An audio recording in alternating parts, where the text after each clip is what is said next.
ओम शांति।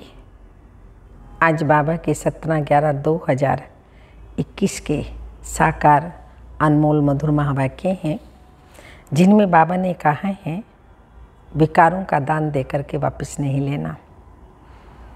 क्रोध करना, किसी के ऊपर रोब झाड़ना, आँख दिखाना, बाबा ने कहा ये विकार है, इससे काम बिगड़ता है। क्रोध से किसी को भी कुछ बोलेंगे काम बिगड़ेगा। प्रेम से, प्यार से समझाएंगे तो कार्य हो जाएगा। इसलिए बाबा ने कहा साइलेंस की शक्ति से, शांति की शक्ति से कोई भी कार्य करो वो सिद्ध हो जाएगा। साइलेंस की शक्ति से बिना खर्चे तुम विश्व के मालिक बनते हो। तो विशेष बाबा ने क्रोध पर हाईलाइट किया है कि तुम बच्चों को कभी भी क्रोध नहीं करना है, सदा साइलेंस में रहना है। तो सुनते हैं मीठे बच्चे, तुम्हें साइलेंस में रहकर एक बाप को याद करना है। इसमें घंटे आदि बजाने की दरकार नहीं है जो मंदिरों में बजाते हैं। क्वेश्चन किस बात में बाप समान बनो तो सब काम सिद्ध हो जाएंगे। आंसर है जैसे बाप प्यार का सागर है वैसे बहुत बहुत प्यारे बनो। क्रोध से काम बिगड़ता है, बनता नहीं। इसलिए आंख दिखाना, जोर से बोलना, गर्म होना, इनकी दरकार नहीं है। शांत रहना है। शांत रहना बहुत बहुत अच्छा है। प्यार से बहुत काम सिद्ध हो सकते हैं। गीत के बोल हैं, तुम ही हो माता पिता बंधु सखा तुम ही। ओम शांति। ये महिमा है एक की, परंतु भक्ति मार्ग में सिर्फ एक की महिमा गाने से भक्ति का शो नहीं होता। इसलिए भक्ति में बहुतों की महिमा गाते हैं। वहाँ आवाज़ भी बहुत होता है। घंटे, घड़ियाल, गीत, भजन, रोना पीटना कितना भक्ति में चलता है। किस्म किस्म के आवाज़, मंत्र, जंत्र, स्तुति आदि होती है। और ज्ञान मार्ग में है साइलेंस। सिर्फ इशारा दिया जाता है, एक बाप को याद करो, परमात्मा को याद करो, सिर्फ ये इशारा दिया जाता है, बाकी साइलेंस में रहना है। आवाज़ कुछ नहीं। भक्ति में कितनी धूमधाम है। सबसे जास्ती घंटे बजते हैं शिव के मंदिर में। जहाँ तहाँ देखो घंटे ही घंटे हैं। किसको नींद से जगाने के लिए कोई घंटे नहीं बजाए जाते, तो लगता है भगवान सो रहे हैं इसलिए घंटे बजाते हैं। तो घंटे घड़ियाल बजाने की ज़रूरत नहीं। भगवान तो सबको अज्ञान अंधकार से जगाने आता है, उनके लिए घंटे घड़ियाल बजाने की क्या आवश्यकता है। शिव बाबा ने आकर मनुष्यों को कुंभकर्ण की अज्ञान नींद से जगाया है, परंतु घंटे नहीं बजाते। बिल्कुल शांति से 2 अक्षरों में ही समझाते हैं। विद्वान जो होते हैं वह 2 अक्षर में ही समझ जाते हैं। कहते हैं ना, देवताओं को इशारा मनुष्यों को कहा जाता है, और जो मनुष्य कहने से भी नहीं करते वो कौन है? डस डस डस। मैं आया हूँ तुमको राह बताता हूँ। क्या अब तक तुमको पतित बनकर इस दुनिया में ही रहना है? हाँ, नई दुनिया में नहीं चलना है क्या? तुम तो पावन दुनिया में रहना चाहते हो ना। पावन दुनिया स्वर्ग को कहा जाता है। कहते ही हैं पतित पावन, तो समझना चाहिए पतित पावन क्या आकर करेगा। जरूर नरक से स्वर्ग में ही ले जाएगा ना। बिना समझे ऐसे ही बुलाते रहते हैं, तालियां बजाते रहते हैं, परंतु यह नहीं जानते कि बाप आएगा तो क्या करेगा। वास्तव में यह यूनिवर्सिटी भी है मनुष्य से देवता बनने की। तब गाते हैं, मनुष्य से देवता किए करत ना लागी वार। इसमें शास्त्र आदि कुछ भी पढ़ना नहीं है। भक्ति मार्ग में बहुत शास्त्र आदि पढ़ते हैं, ढेर लेक्चर आदि होते हैं। मास मास मंडप बनाकर बैठ आवाज़ करते हैं। यहाँ कितना शांति में बाप बैठ समझाते हैं। देखो, तुमको बाबा आकर पावन बनाए, पावन दुनिया का मालिक बनाते हैं। पढ़ाई भी कितनी सहज है। तुम पहले पहले पावन थे, गोल्डन एज में थे, फिर 84 जन्म लेते लेते आयरन एज में तमो प्रधान बन गए हो। अब तुमको सतो प्रधान बनना है, इसलिए मुझे याद करो। सो भी अजपा, जैसे कन्या की जब शादी होती है तो क्या जाप करती है, याद में रहती है।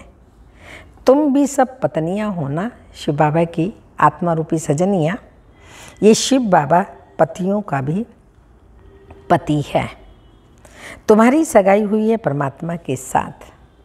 सगाई जब हो गई तो बस याद बुद्धि में बैठ गई, खातरी हो गई, हमने सगाई कर ली शिव बाबा से।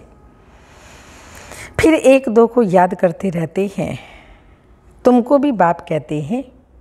निश्चय बुद्धि हो गए, हम एक बाप के बच्चे, आपस में भाई भाई हैं। भाइयों को वर्षा मिलता है एक बाप से, इसलिए बाप को पुकारते हैं। भल मनुष्य तन में आकर भाई बहन बन जाते हैं, परंतु पुकारती तो आत्मा ही है ना। भाई भाई पुकारते हैं, हे पतित पावन बाबा आओ। बाबा कहते हैं मुझे याद करो, तो तुम तमो प्रधान से सतो प्रधान बन जाएंगे। पावन को सतो प्रधान और पतित को तमो प्रधान कहा जाता है।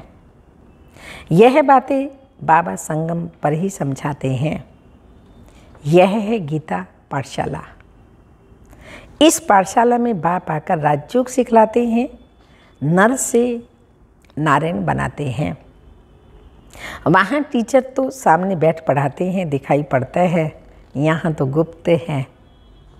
तो इस टीचर को भी बुद्धि योग से समझना पड़ता है। शिव बाबा हमारा परम टीचर है, उसे भी हमें समझना होता है बुद्धि योग से। वह निराकार पतित पावन बाप है। वही स्मृति दिलाते हैं कि कल्प पहले भी मैंने तुमको राजयोग सिखाया था।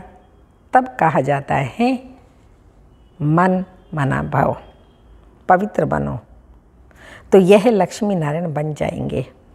इसमें घंटा घड़ियाल आदि बजाने की दरकार ही नहीं है, बाप खुद आकर जगाते हैं।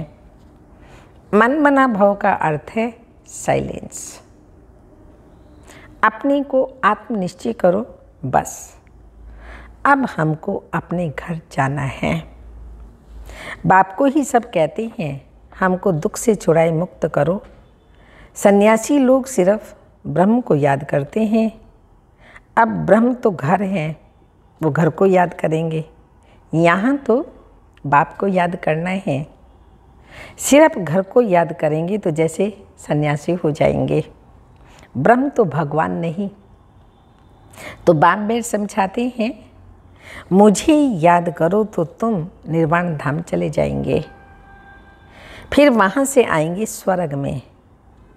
यहाँ से मैं तुम बच्चों को साथ ले जाऊँगा। तुमको मालूम है टिड्डियों का झुंड कितना बड़ा होता है, सबकी यूनिटी होती है। पहले आगे वाला बैठा तो सब बैठ जाएंगे। मधुमक्खियाँ भी ऐसी ही होती हैं, उनमें भी बहुत यूनिटी होती है। रानी ने घर छोड़ा तो सब भागेंगे उनके पिछाड़ी। वह जैसे उन्हों का साजन हुआ। उनमें फिर सजनी ही राज्य करती है हम जिन्स पर। शास्त्रों में भी है, आत्माएं सब मच्छरों सदस्य भागती हैं। अनगिनत आत्माएं हैं। अंत में सब परमधाम में मच्छरों सदस्य भागेंगी। आगे आगे सलोना साजन शिव बाबा होगा, पीछे सब आत्माएं। वह मक्खियाँ हर सीजन में अपनी रानी के पीछे भागती हैं। तुमको तो एक बार भागना है, कल्प में एक बार। अब सब आत्माओं को जाना है मूल वतन। तुम्हारा आवाज़ कुछ भी नहीं, इसलिए बाबा मिसाल देते हैं, सरसों के दाने मिसल पिसते हैं। बाबा भी बिंदी सरसों के दाने मिसल है। खसखस का दाना भी छोटा होता है। परमात्मा भी बिंदी है, उनको देखा भी नहीं जाता। दिव्य दृष्टि बिना बिल्कुल छोटा स्टार मिसल। गीता में दिखाया है अखंड ज्योति का साक्षात्कार हुआ, तो यहाँ भी जब अखंड ज्योति का साक्षात्कार हो तब समझेंगे साक्षात्कार हुआ। अगर बिंदी का हुआ तो समझेंगे परमात्मा थोड़ी है। गीता में तो लिखा हुआ है अर्जुन को बहुत तेजों में साक्षात्कार हुआ। भक्ति की बातें बुद्धि में बैठी हुई हैं। तो भक्ति मार्ग और ज्ञान मार्ग में रात दिन का फर्क है। तुम जानते हो हम 63 जन्म शरीर द्वारा कितना डांस करते हैं, पार्ट बजाते हैं ना आत्मा।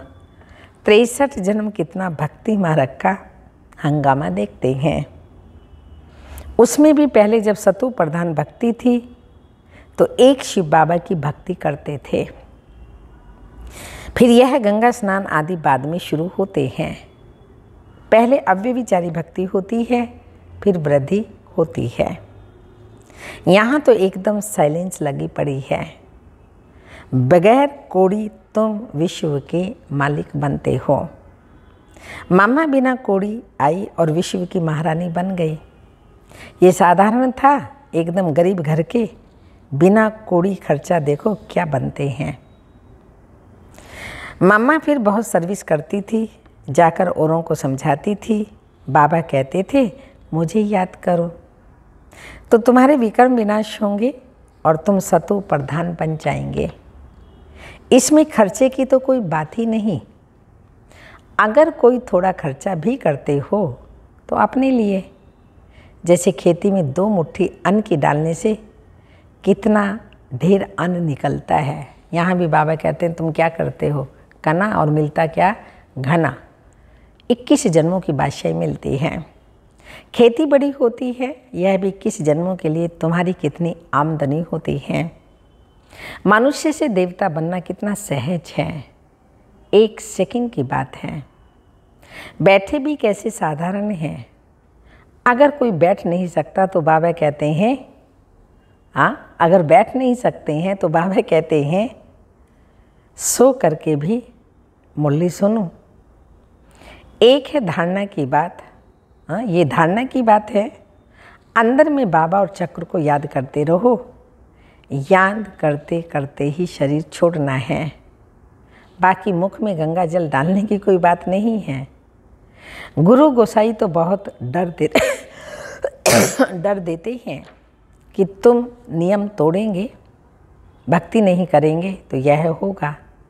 समझो कोई की टांग टूट पड़ती है और नुकसान हुआ तो कहेंगे तुमने भक्ति छोड़ी है। तब यह नतीजा निकला तो डर जाते हैं। यहाँ तो कुछ भी करना नहीं है, बाबा की याद दिलानी है, चक्र का राज समझाना है। अभी कलयुग के बाद सतयुग आना है, विनाश होना है जरूर। इसलिए यह महाभारी लड़ाई खड़ी है। भगवान आकर राजयोग सिखाए, नर से नारायण बनाते हैं, ये राजयोग है, प्रजा योग नहीं। तो शुभ बोलना चाहिए, बच्चों को बहुत मीठा बनना है। बाबा भी मीठा है ना।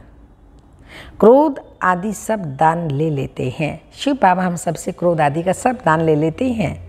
तो बाप कहते हैं मैं प्यार का सागर हूँ, तुम भी बनो।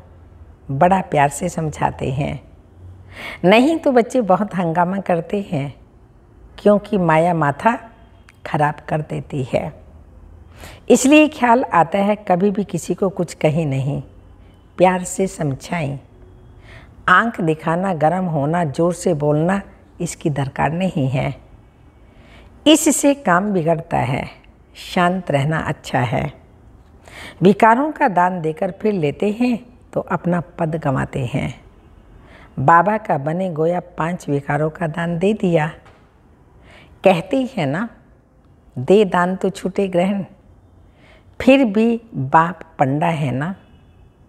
पंडित ब्राह्मण होते हैं, शिव बाबा भी रूहानी पंडा है। तुम भी पंडे हो। बाबा ब्रह्मा तन में आते हैं तो यह भी ब्राह्मण ठहरा। बाबा इसमें बैठे हैं, उनकी महिमा गाते हैं शिव बाबा की, तो तुम माता पिता हम बालक तेरे, आदि आदि। और किसी की महिमा नहीं है, उनका कर्तव्य भी ऐसा है। ये पाठशाला है तो बाप पढ़ाते हैं, ये बच्चों को याद रहना चाहिए। स्वयं परमात्मा पिता हमें पढ़ा रहे हैं, टीचर बनकर ये बुद्धि में रहना चाहिए कि बाबा इसमें बैठा है।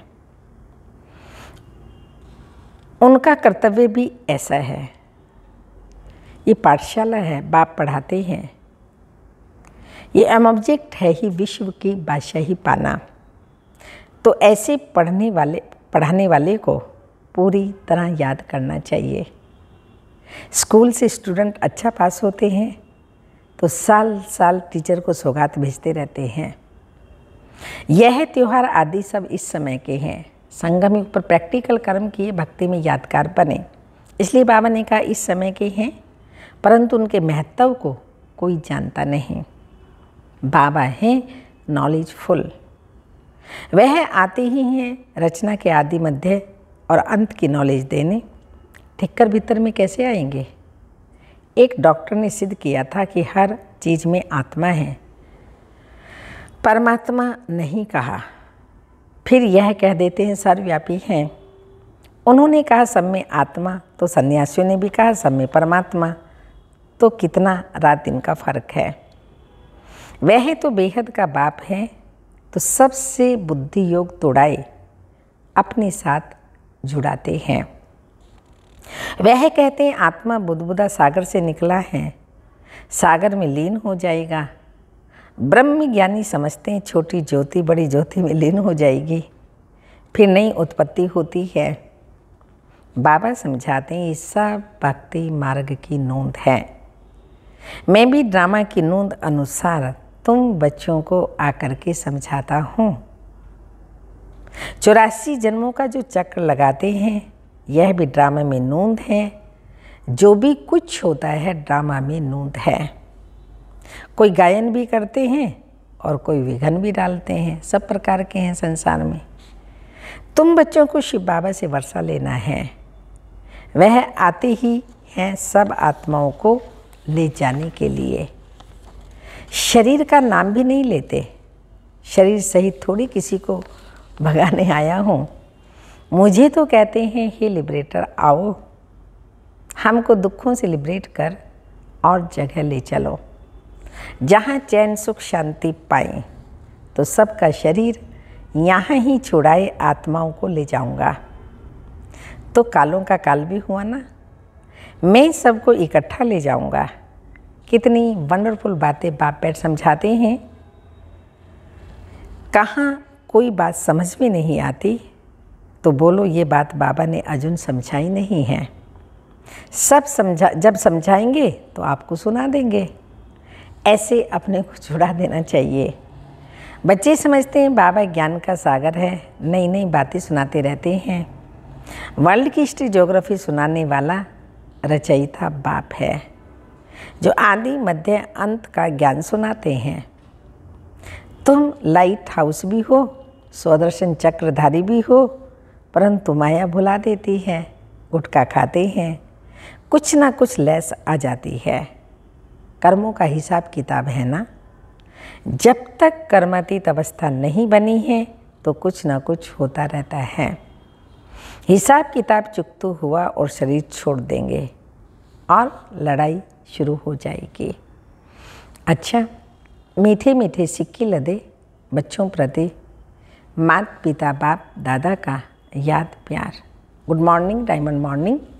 रूहानी बाप की रूहानी बच्चों को नमस्ते। हम रूहानी बच्चों की रूहानी माता पिता बाप दादा को याद प्यार। Good morning, diamond morning. ओम नमस्ते। धारणा के लिए मुख्य सार हैं। विकारों का दान देकर वापस नहीं लेना है। मुख से शुभ बोलना है। प्रजा बनेंगे तो प्रजा से ही बाबा ने कहा, ऐसा नहीं मैं राजयोग सिखलाता हूँ राजाओं का राजा बनने के लिए। तो अपने लिए भी शुभ बोलना है, बहुत मीठा बनना है। बाप के समान प्यार का सागर बनकर रहना है।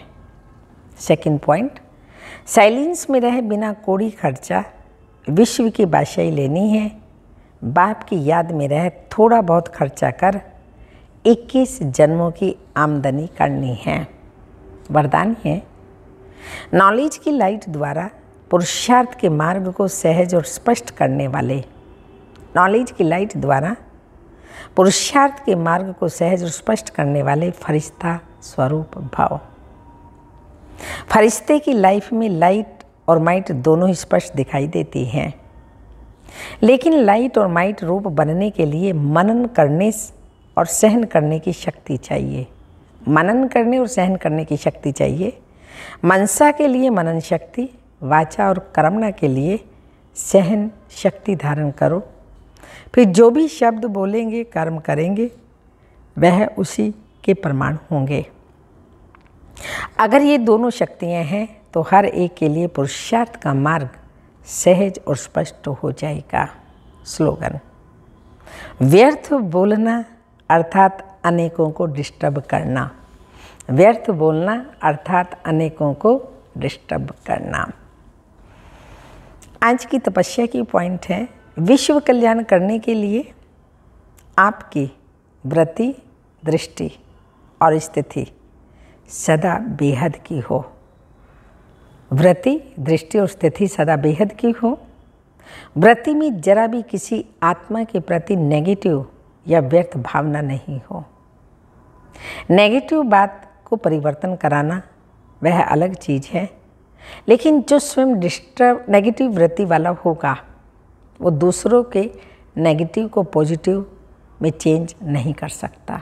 जबकि इतनी शक्ति होनी चाहिए हमारे अंदर, परंतु स्वयं ही डिस्टर्ब है तो औरों की नेगेटिविटी को पॉजिटिव में कैसे परिवर्तन करेगा।